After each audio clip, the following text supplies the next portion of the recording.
नमस्कार. मी निलेश नवलाखा. आज माझ्याबरोबर आहेत संजय सोनवणे सर. इतिहासकार आहेत, लेखक आहेत, जवळजवळ 125 पुस्तकं त्यांनी लिहिलेली आहेत. जैन विषयाचे मोठे अभ्यासक आहेत. सध्या जैन विषयावर खूप मोठं काम ते करतात आणि काही काळात त्याच्यावर त्यांची काही पुस्तकंसुद्धा येतीलच. परंतु आज विषय मी जो घेणार आहे, स्वाभाविक आहे जैन धर्मावर विषय आहे. परंतु हा विषय घेण्याचं कारण असं होतं की आम्ही लहानपणी जेव्हा शाळेत जायचो किंवा कॉलेजला जायचो त्यावेळी आमच्या लिव्हिंग सर्टिफिकेटवर किंवा ॲडमिशन फॉर्मवर आम्ही हिंदू जैन असं लिहायचो. तर काही काळापूर्वी ही पद्धत बदलायला सुरुवात झाली आणि आम्ही फक्त जैन लिहायला लागलो. परंतु मला आत्ताच्या या सगळ्या वातावरणात, एक्स्ट्रीम अशा वातावरणात माझ्या असं लक्षात आलं की बऱ्याचशा जैन लोकांना हे माहिती नाही की जैन नेमके कोण आहेत.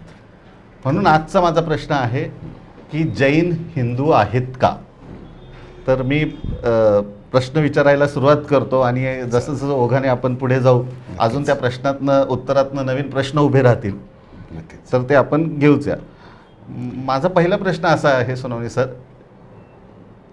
जैन धर्म किती प्राचीन आहे? आता याचं उत्तर फार महत्त्वाचं आहे आणि याला खरं म्हणजे जैन हिंदू आहेत का हा प्रश्न उद्भवायला सुरुवात गेल्या 200-250 वर्षात सुरुवात झाली. त्याच्या आधी हा प्रश्न कधी कोणाला पडलाही नव्हता. कारण त्याचं कारणही नव्हतं, कारण हा धर्म सर्वस्वी वेगळा आहे. याची कर्मकांड वेगळी आहे, तत्त्वज्ञान वेगळं आहे, सृष्टी निर्मितीची कहाणी वेगळी आहे.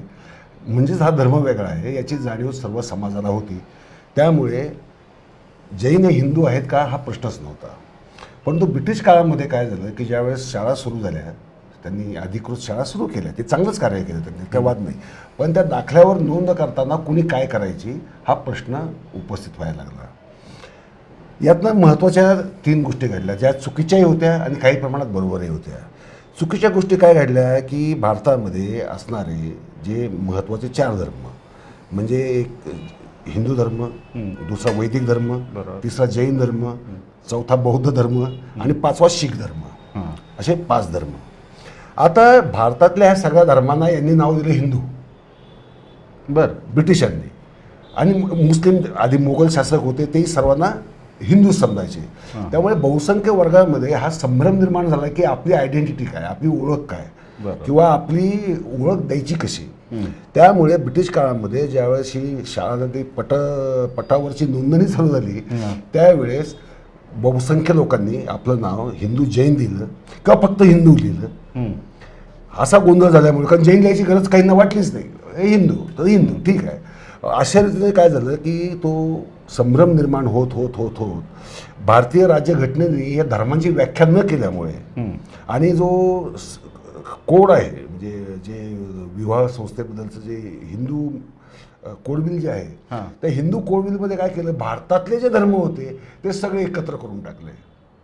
अच्छा, म्हणजे सगळ्या बाकी 4 धर्माला एका हिंदूच्या अमरेलाखाली आणलं. म्हणजे कसं की विवाहाचे कायदे असतील, घटस्फोटाचे कायदे असतील, वारसा हक्काचे नियम असतील किंवा जे काही वंश परंपरेने चालणारे जे नियम आहेत म्हणजे असे ज्याला आपण इहवादी नियम म्हणू ते सगळे हिंदू अमरेलाखाली आणले.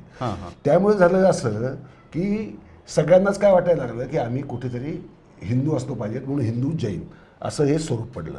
याचं एक सगळ्यात उदाहरण महत्त्वाचं कोणाचं तर महात्मा गांधींचं. महात्मा गांधींचं हे असंच झालं. त्यांचं पहिलं चरित्र 1924 साली लिहिलं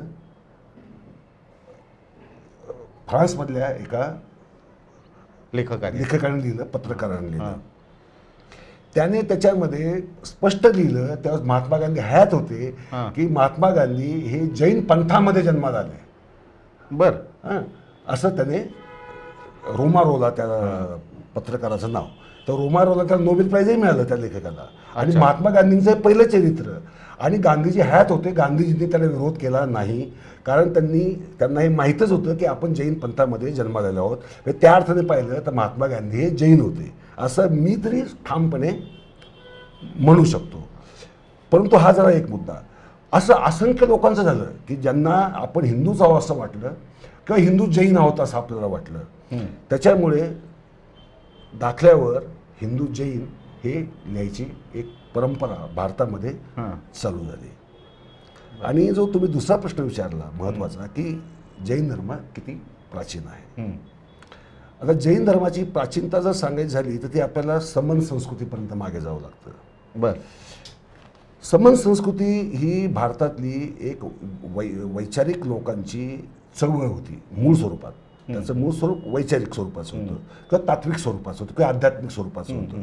मग ते योग असतील किंवा त्याग असतील, अहिंसा असेल किंवा ऐहिक जीवनाचा त्याग करून सांसारिक मोहपाश सोडून सत्याच्या शोधात भटकणारे जे लोक होते, हे असे सगळे वेगवेगळ्या प्रकारचे वेगवेगळ्या विचारांचे लोक असे ते परंपरा ही समन परंपरा ही निर्माण व्हायचं कारण काय घडलं की अति समृद्धी जेव्हा येते, समृद्धीचा काळ येतो त्यावेळेस समाजामध्ये अपप्रवृत्ती घुसायला लागतात. म्हणजे उदाहरणार्थ ज्यावेळेस कॉम्प्युटरच नव्हते त्यावेळेस सायबर ॲक्ट नव्हता. बरोबर. कॉम्प्युटर आले, मग सायबर क्राईम चालू झाले, मग सायबर ॲक्ट आला. मग अहिंसा कधी तत्व येईल माणसाच्या जीवनामध्ये ज्यावेळेस हिंसेचं प्रमाण वाढेल. बरोबर. बरोबर. पैसा वाढला, प्रचंड वाढला किंवा ऐहिक सुख वाढायला लागलं तर त्याचा त्याग करावा, त्यागाची भावना तयार होते. आणि सत्याचा शोध किंवा स्वतःचा शोध म्हणजे सामाजिक जीवनामध्ये जगता जगता माणसाला कधी कधी प्रश्न पडायला लागतात की मी कोण आहे. या प्रश्नाचा शोध, त्याचं उत्तर मिळवण्याचा प्रयत्न, या प्रयत्नानं जी परंपरा निर्माण झाली भारतामध्ये ती म्हणजे समन परंपरा. आणि समन परंपरा सर्वांना समान मानणारी, सर्व जीवांना सुद्धा, म्हणजे नुसतं माणसांनाच नव्हे, म्हणजे वृक्ष असतील, प्राणीमात्र असतील किंवा मानवी जीव असतील त्यांना समान मानणारी परंपरा. ही समन परंपरा निर्माण झाली ही सिंधू संस्कृतीच्या काळामध्ये. कारण भारतातलं सर्वात वैभवाचं पर्व जे आहे ते नेमकं सिंधू संस्कृतीचं आहे. आणि सिंधू संस्कृतीत वैभव शिखराला पोचल्यामुळे त्याची ही वैचारिक प्रतिक्रिया आपण ज्याला म्हणू, एक रिॲक्शन येते समाजामधनं की मला हा भोग नकोय, मला त्याग पाहिजे, मला हिंसा नकोय, मला अहिंसा हवी आहे. अच्छा. मला असत्य नकोय, मला सत्य पाहिजे, मला लोभ नकोय, मला अपरिग्रह पाहिजे. तर ही परंपरा आपल्याला सिंधू काळापर्यंत म्हणजे इसवी सन पूर्व 3100 पर्यंत म्हणजे आजपासून 5300 वर्ष एवढी मागं नेता येऊ शकते. मग जैन धर्म जो आहे, जैन धर्म या परंपरेत निर्माण झाला. कारण समन परंपरेत अनेक विचारवंत होते. आद्य विचारवंत जर आपण म्हटलं जैन धर्मानुसार तर ऋषभनाथ आहे. नंतरच्या म्हणजे महावीरांच्या काळामध्ये गौतम बुद्ध होते, मस्करी गोशाल होता, संजय बेलीपुत्थ तो होता. म्हणजे असे विचार किंवा आजीवक तत्वज्ञान जे आहे तेही त्या काळामध्ये जन्माला आलं. हे जे तत्वज्ञानाचे 26 प्रवाह जे होते किंवा चारवाक मत सुद्धा, पण हे सगळं त्यागवादी होतं, भोगवादी नव्हतं. तर जैन धर्माची परंपरा ही 24 तीर्थंकर, महावीराचे पूर्वी 23 तीर्थंकर एवढी मागे जाते. आणि मी तर असं म्हणेल की जैन धर्माची परंपरा टोटल 24 तीर्थंकरांची म्हणजे वैचारिक क्रांतीचे ते 24 टप्पे आहेत. बरोबर. म्हणजे महावीर स्वामींना 2450 वर्ष साधारण झाले.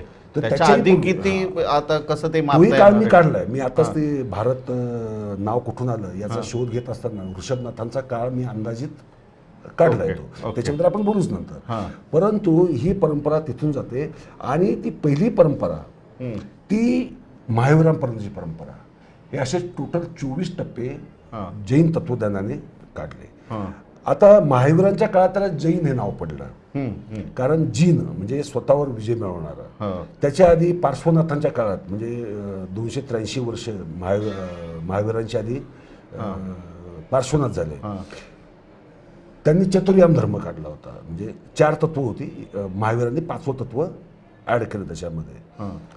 तर तत्वज्ञानाची एक एक पायरी ओलांडत एक तत्वज्ञानाची उच्च पातळी ज्याला आपण म्हणू ती गाठली गेली महावीरांच्या काळामध्ये. पूर्वी त्याला निगंथ म्हणायचे, म्हणजे बंधन नसलेले लोक. अच्छा. म्हणजे ज्याला बंधनच नाही, कसलंही बंधन, सामाजिक बंधन नाही, कोणत्याही प्रकारचं बंधन पाळायचं नाही आणि केवळ स्वतःचा आत्मशोध घ्यायचा आणि या चतुर्याम तत्वावर किंवा महावीरांच्या 5 जी मूलभूत तत्व आहेत त्यावर जगण्याचा प्रयत्न करायचा, अशी ही तत्वज्ञानाचा कळस गाठलेली परंपरा. म्हणजे त्याला जैन हे नाव महावीरांच्या काळात जरी पडलं असलं तरी ही स्वतःवर विजय मिळवण्याची प्रक्रिया जी आहे ती ऋषभनाथाने सुरू केली. त्यामुळे आपण जैन परंपरा ही ऋषभनाथांपर्यंत पोचवू शकतो आणि जैनांनी ती पोचवलेलीच आहे. त्यामुळे त्यात काही शंका म्हणून तर बाळगायचं 24 कारण नाही. तीर्थंकर मानले जातात. जैन धर्म जरी महावीर स्वामींनी जरी बनवला असेल तरी त्याच्या म्हणजे आधी जैन नाव त्यांनी दिलं, त्याचं नाव हां, त्यांनी वेगवेगळी हो, असतात. हो, हो. पण ते कल्चर म्हणा, ती पद्धती म्हणा, ते खूप मागे ऋषभनाथांपर्यंत ते जातात. right. आता ह्यालाच अनुसरून माझा असा प्रश्न आहे की मग जैन हिंदू नाही आहेत हे सिद्ध करणारे कोणते प्रिन्सिपल्स आहेत की कोणत्या गोष्टीत आपण बायफर्केट करू शकतो आणि म्हणू शकतो की हिंदू हे करतात आणि जैन हे करतात? आता आपण इथे हा प्रश्न जर आम्ही थोडासा वेगळ्या अर्थाने येतो. येथे एक वैदिक परंपरा आहे, एक हिंदू परंपरा आहे आणि एक जैन परंपरा आहे. तिघांच्या तत्वज्ञानात जन्मदिन असण्याचा फरक आहे. बरोबर. वैदिक तत्वज्ञान हे यज्ञ संस्थेभोवती फिरतं.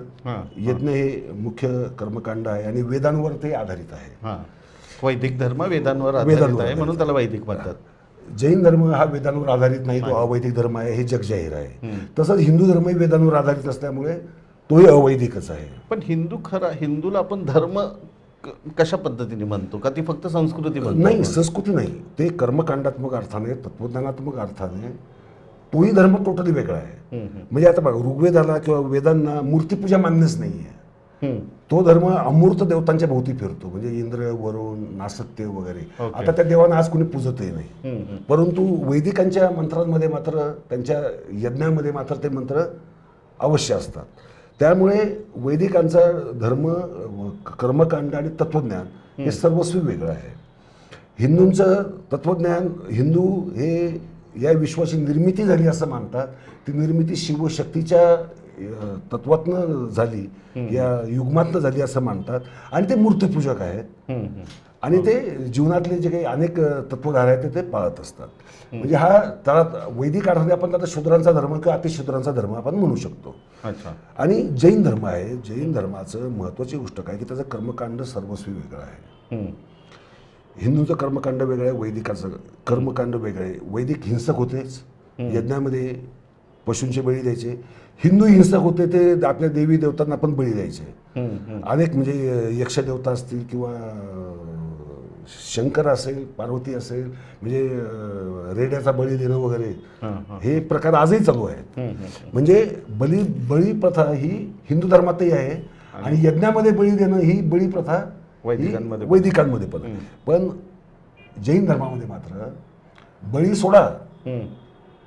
सोडा, परंतु कोणत्याही रीतीने अन्य प्राणी मात्राला त्रास देणं सुद्धा किंवा मानसिक हिंसा सुद्धा करणं, म्हणजे नुसती शारीरिक नाही, मानसिक हिंसा सुद्धा करणं किंवा मानसिक असत्य बोलणं किंवा मानसिक चौर्य करणं, म्हणजे नुसतं प्रत्यक्ष नाही, म्हणजे मी प्रत्यक्ष चोरी केली पण मनात तर चोरी केलेली असं म्हणून मला चालत नाही. जैन व्हायचं असेल तर तुम्हाला मानसिक दृष्ट्या सुद्धा शुद्ध व्हावं लागतं आणि आचारदृष्ट्या सुद्धा शुद्ध व्हावं लागतं. त्यामुळे जैन धर्म हा कर्मकांडाच्या अर्थाने, तत्वज्ञानाच्या अर्थाने पण वेगळा पडतो. कारण जैन धर्म हा जगातला असा एकमेव धर्म आहे जो सृष्टी निर्माता मानत नाही.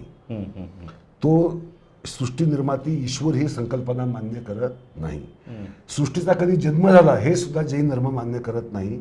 जैन धर्मामध्ये सृष्टी अनादी आहे, पहिल्यापासून आहे, कायम राहणार आहे आणि तिचा कधी विनाशही होणार नाही किंवा त्याचा कधी जन्मही होत नाही. मी आता जे वीरचंद गांधी हे जे ग्रंथ लिहिला त्याच्यामध्ये त्यांनी अमेरिकेमध्ये सगळ्या लोकांना, ते सुद्धा चकित झाले तिथे लोक ऐकून, की जैनांचं तत्वज्ञान हे आधुनिक विज्ञानाशी एवढं मिळतं जुळतं आहे की ते सृष्टीचा जन्म झाला, कारण तो स्टॅटिक युनिव्हर्स थिअरी होती की हे युनिव्हर्स स्टॅटिक आहे, त्यात काही फेरबदल होत नाही, ते जन्मालाही येत नाही किंवा ते मरतही नाही. तेच तत्वज्ञान हे जैन तत्वज्ञान आहे आणि हे जैन तत्वज्ञान हे भारतीय तत्वज्ञानाच्या प्रवासामधलं सर्वार्थाने वैशिष्ट्यपूर्ण आणि वेगळं ठरणारं हे तत्वज्ञान आहे. म्हणजे तत्वज्ञानाच्या अर्थाने झालं ऐहिक जीवनाच्या अर्थाने झालं आणि कर्मकांडाच्या अर्थाने झालं. या तिन्ही ठिकाणी जैन धर्म हा अत्यंत स्वतंत्र आणि वेगळा धर्म ठरतो. आणि मग ह्या तिन्ही धर्मात मोक्षाची संकल्पना काय आहे? आता वैदिक धर्मामध्ये मोक्षाची संकल्पनाच नाही. अच्छा. पूर्ण वैदिक साहित्यामध्ये मोक्ष ही संकल्पना येत नाही. त्यांचं म्हणणं काय, 100 वर्ष जागा आनंदी राहा, जीवित शरदशतम पश्येत शरदशतम, म्हणजे शरद ऋतू 100 पहा आणि सुखनैव मरा. तुम्हाला पुनर्जन्मही नाही, मोक्षही नाही आणि काहीच नाही. ओके. हे झालं वैदिक धर्म. हां. हिंदूंचं कसं आहे की हिंदूंचं म्हणणं आहे की सृष्टी शिव शक्ती किंवा अचिंत्य परमेश्वराने ही निर्माण केली.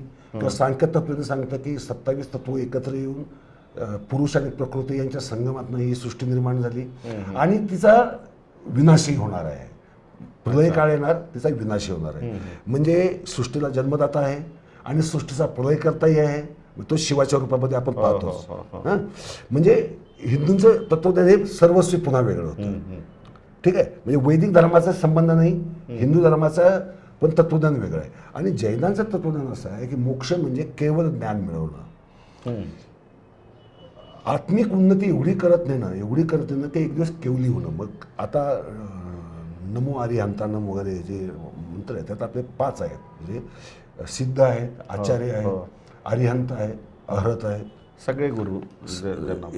पण ते टप्पे आहेत, लक्षात ठेवा. ते नुसती नावं नाही आहेत, ते 5 टप्पे आहेत. आणि केवली होणं किंवा अरिहंत होणं म्हणजे मला कोणी शत्रू नाही, मी कोणाचा शत्रू नाही, अशी एक समभावाची किंवा समन तत्वज्ञानात जो समभाव सांगितला जातो ती समभावाची उंची गाठणं हे 5 टप्पे ओलांडावे लागतात. म्हणजे हा फक्त 5 नैतिक तत्व सांगणारा धर्म नाही, तर जीवनाचे सुद्धा हे 5 अवस्था सांगणारा हा धर्म आहे.